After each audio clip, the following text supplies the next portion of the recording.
Oi,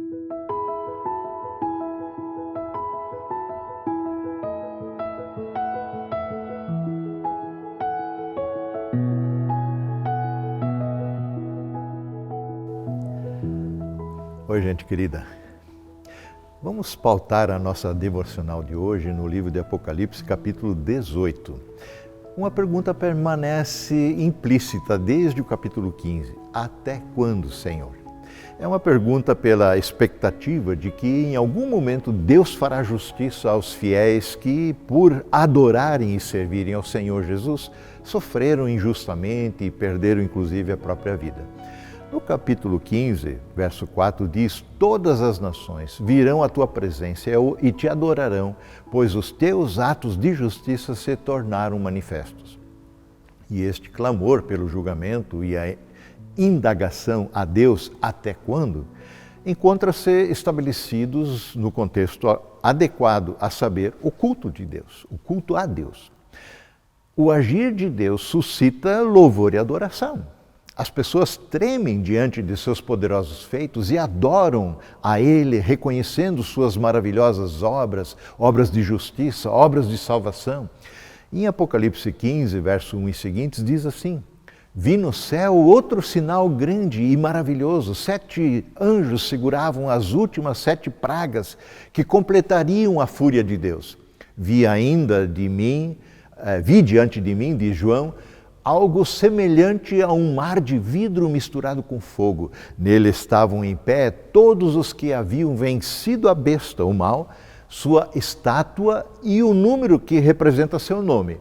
Todos seguravam harpas que Deus lhes tinha dado e entoavam o cântico de Moisés, servo de Deus, o cântico do Cordeiro de Deus, que é Jesus. E dizia: grandes e maravilhosas são as tuas obras, ó Senhor Deus, o Todo-Poderoso. Justos e verdadeiros são os teus caminhos, ó Rei das nações. Quem não te temerá, Senhor? Quem não glorificará o teu nome, pois tu és santo? Todas as nações virão e adorarão diante de ti, pois teus feitos de justiça foram revelados. Bom, como se vê aqui, o julgamento é muito mais do que um mero acerto de contas entre o bem e o mal, é muito mais do que um ato de vingança barata da parte de Deus. O julgamento deixou de ser uma questão de esclarecer opiniões pessoais ou acabar com queixas pessoais.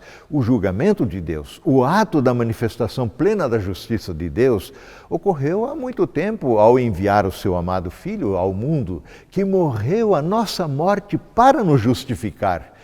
Esse ato de justiça de Deus é o que nos une em celebração e adoração ainda em nossos dias, enquanto aguardamos a volta de nosso Senhor e Salvador, que buscará os remidos pelo sangue para a glória de Cristo por toda a eternidade.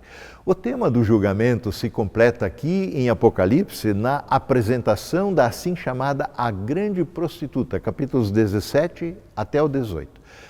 No capítulo 17, é narrada a sua destruição dessa grande prostituta e depois temos uma espécie de cântico sobre o mesmo assunto no capítulo 18. De alguma forma, vemos aqui um padrão que já foi adotado lá em Êxodo, que também prefigura a obra de Cristo na cruz do Calvário. O povo de Deus, que é liberto da escravidão do Egito, é conduzido por Moisés através do Mar Vermelho para o deserto, onde deveria, agora como povo liberto, prestar culto ao Senhor, onde foi estabelecida uma aliança para a vida. A ordem do dia para as pessoas libertas pelo julgamento de Deus é adoração e é culto. O que ocorre também aqui em Apocalipse 19. Depois da queda da grande prostituta, das nações, a Babilônia, o grito é: caiu a grande Babilônia, ela se tornou habitação de demônios e antro de todos os espíritos imundos e malignos. É Apocalipse 18, 2. E o que vemos na sequência, no capítulo 19, é culto e adoração. Verso 1, por exemplo, seguinte: depois disso, ouvi algo semelhante ao som de uma grande multidão clamando: Aleluia! Salvação e glória e poder pertencem ao nosso Deus. Seus julgamentos são verdadeiros e justos. Ele castigou a grande prostituta Babilônia, que corrompia a terra com sua imoralidade e cobrou dela o assassinato de seus servos. Faraó não queria libertar da opressão excessiva, da escravidão que impedia o povo de Deus a adorar a Deus. A grande prostituta é julgada pela mesma razão. Ela escraviza as pessoas, as atraindo com ofertas sedutoras de toda sorte, aprisionando as pessoas, subjugando-as, escravizando-as, roubando-lhes o tempo necessário para uma vida de adoração e serviço ao Senhor. Vejam algumas dessas narrativas aqui no capítulo 18 de Apocalipse, verso 3 e seguinte. Porque todas as nações caíram por causa do vinho da fúria de sua imoralidade. Os reis da terra cometeram adultério com ela. Por ela tanto desejar luxo extravagante, os comerciantes da terra enriqueceram. Então ouvi outra voz do céu, de João, que disse: saiam dela, meu povo, da Babilônia, uma figura para esse mundo caído. Não participem de seus pecados, ou serão castigados com ela, pois os pecados dela se amontoaram até os céus, e Deus se lembrou de seus atos perversos.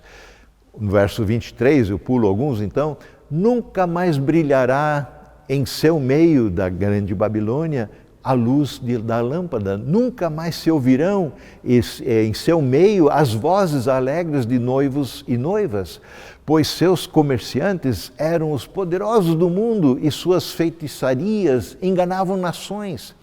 Em suas ruas corria o sangue de profetas e do povo santo e o sangue dos que no mundo inteiro foram mortos.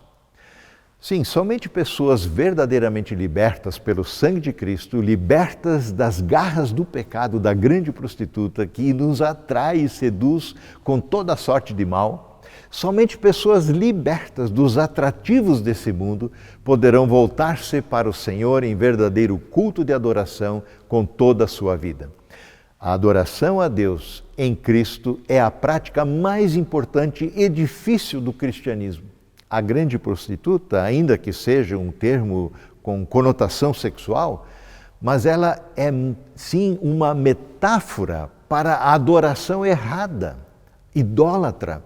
As pessoas que foram seduzidas pela grande prostituta adoram o que o mundo tem a oferecer.